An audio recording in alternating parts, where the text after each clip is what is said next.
الرحمن الرحيم. اللهم صل وسلم وبارك على سيدنا محمد. ازيكم يا حبايبي؟ عاملين ايه؟ يا رب تكونوا بخير. اذا كنت اول مره اشتراك في القناه. النهارده يا حبايبي هنعمل الزلابيه بس بطريقه مختلفه، بدون دقيق ولا عجين. طريقه هنستخدم، هنعمل الزلابيه بالمكرونه. كيس مكرونه عادي زي كده، هناخد نصه بس. اي نوع مكرونه انت حباه، ممكن سباكيتي، ممكن المكرونه القلم، اي نوع. بس هناخد نص الكيس، ومعلقه معلقه نشا كبيره، معلقه سكر كبيره، رشه ملح، معلقتين دقيق. الدقيق ده هنستخدمه عشان نربط بيه عجينه الزلابيه بس. كيس فانيليا خميره. ونشوف مع بعض هنعملها ازاي. نجيب نص كيس المكرونه، نص كيس. مش هنغلي المكرونه، هنحط لها ميه مغليه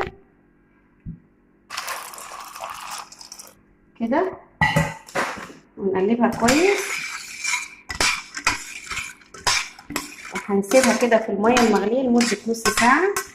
وبعد نص ساعه هنرجع عشان نشوف نعمل الزلابيه ازاي بالمكرونه. خلي المكرونه بعد ما سيبناها نص ساعه في الميه المغليه، هنبتدي ناخد المكرونه كده ونصفيها كويس. نحاول نصفيها كويس من الميه، نحطها هنا،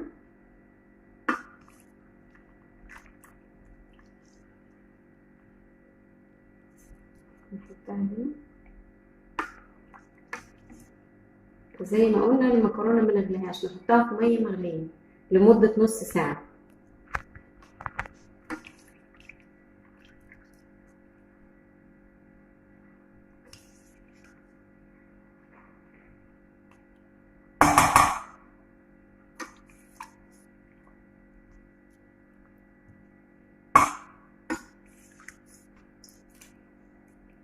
لما طلعنا المكرونه من الميه، هنضيف لها المكونات الجافه اللي هي عباره عن معلقتين دقيق، معلقه نشا كبيره، معلقه سكر، رشه ملح. بعد كده الخميره، وكيس فانيليا.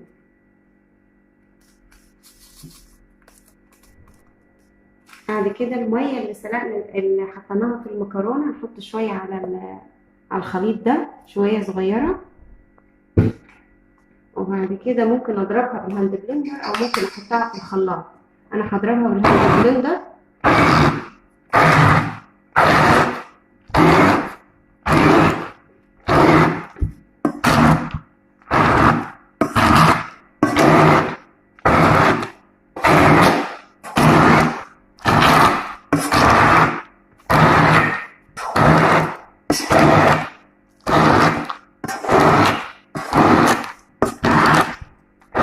هنا بعد ما ضربناها بالهاند بلندر، لو حسيت انها تقيله احط ميه من اللي كان فيها المكرونه.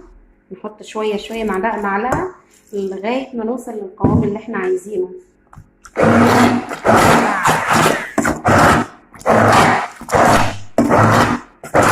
شكل العجينه بعد ما خلصناها يا حبايبي ما تكونش خفيفه ولا تقيله، شكلها كده بالظبط. وبعد كده هنسيبها نص ساعه تخمر، وبعد كده نشوف هنعمل ايه. صغيره كده نحط فيها الزيت، ونحط معلقه زي دي، نحط المعلقه في الزيت ونقطع بيها صغيره عشان يكون مدور وكل قد بعض.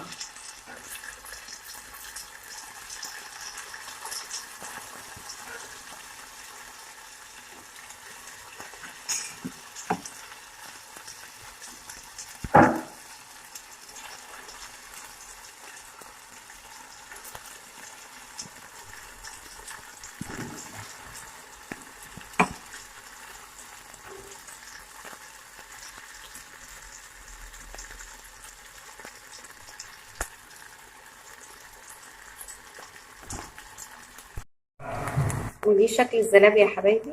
هنديها لون بس ونطلعها، شكلها مدور وجميل. خليكم معانا، هنديها لون ونرجع نحمرها مره تاني عشان تكون مقرمشه.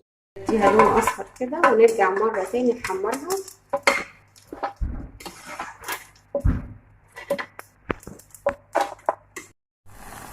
وهي شكل الزلابية.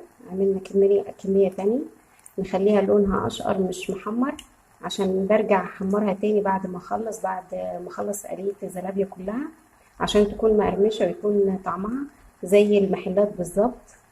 خليكم معانا كده. وده شكل الزلابية يا حبايبي بعد ما قلناها وخليناها لونها أشقر.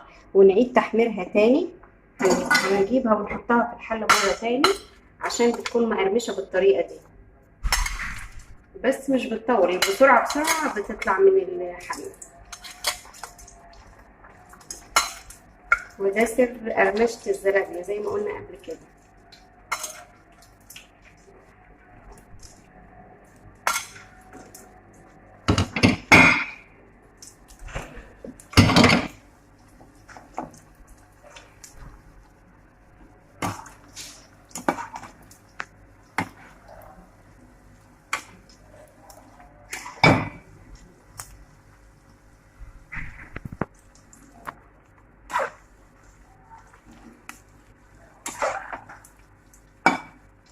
ولما سبت الزلابية تخمر كنت حضرت الشربات، وحضرت السكر المطحون، بخلي جزء بالشربات وجزء بالسكر، كل واحد وعلى حسب رغبته.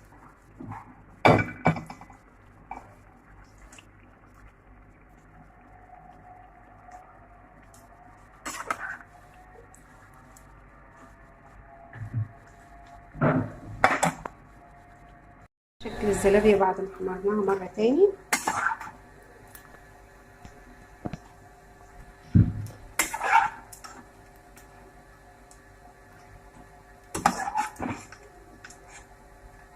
نفس اللون بتاع المحلات بالظبط.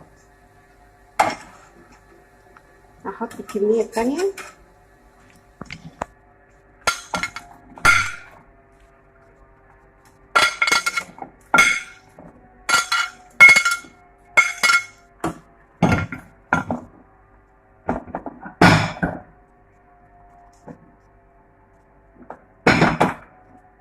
نسيب تحمر.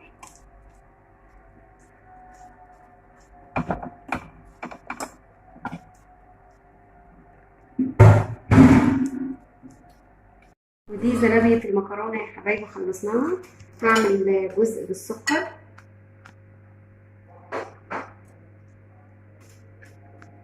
هعمل بالسكر وهعمل بالشربات.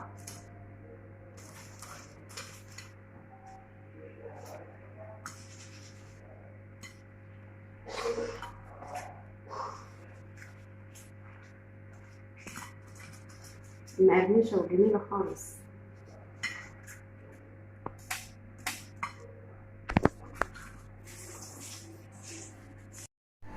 ودي شكل الزلابية يا حبايبي بعد ما خلصناها.